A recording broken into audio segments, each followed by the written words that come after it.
Hello everyone, welcome to recipes by dear Maa channel থেকে। আজকে আবারও চলে এলাম নতুন আরেকটি ভিডিও নিয়ে আপনাদের সাথে শেয়ার করার জন্য। আজকের রেসিপিটাতে আমি নুডলসের পাকোড়া করছি। আর নুডলসের পাকোড়া হয়তোবা অনেকেরই পরিচিত ব্যাপারটা, আবার অনেকের পরিচিত না, কিন্তু এটা খেতে অসাধারণ লাগে। আমার এটা যে কোনো নুডলস দিয়ে করা যাবে। আমি এখানে ম্যাগি নুডলস নিয়েছি আর নুডলসগুলোকে এভাবে ছোটো ছোটো করে ভেঙে দিয়েছি।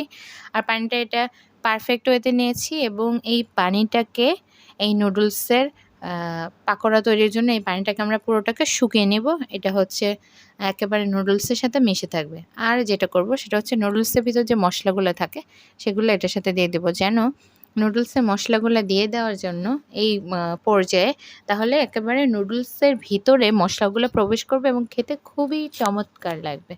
তো আস্তে আস্তে এভাবে পানি শুকিয়ে যাচ্ছে। আর একে একে নুডলসটা একেবারে খুব বেশি সেদ্ধ হবে না, এটাকেও খেয়াল রাখবেন। আর জালটা মিডিয়াম হিটে রাখবেন। তো এভাবে তো হয়ে গেল নুডলসের যে সেদ্ধ করা। তো এই পর্যায়ে আমি এখানে নিয়েছি, আমি এটাকে যে নুডলসের পাকোড়াটা তৈরি করতে কী কী নিয়েছি সেগুলো আমি বলে দিচ্ছি। আমি এখানে ডিম নিয়ে নিচ্ছি।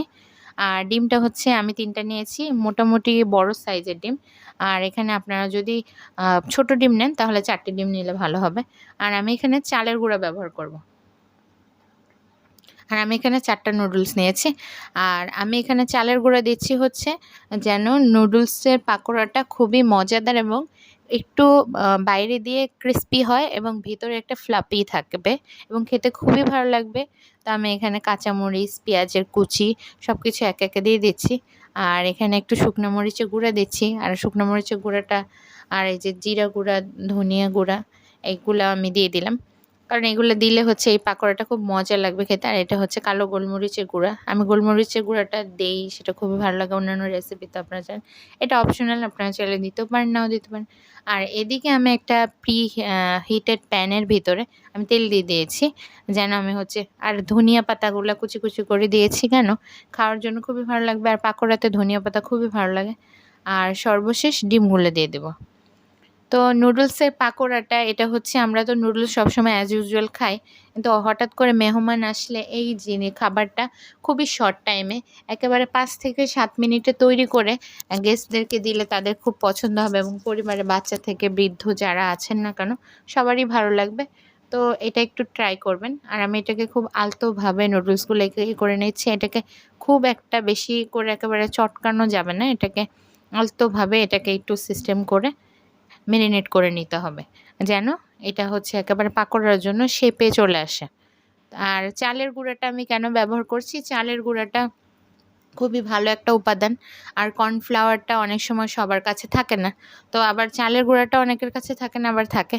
তো আমার ছোটোবেলায় আমি কিছু দেখেছি, গ্রামগঞ্জে যখন গিয়েছি আমরা, তো অনেক কিছু দেখেছি চালের গুঁড়া দিয়ে তৈরি করে।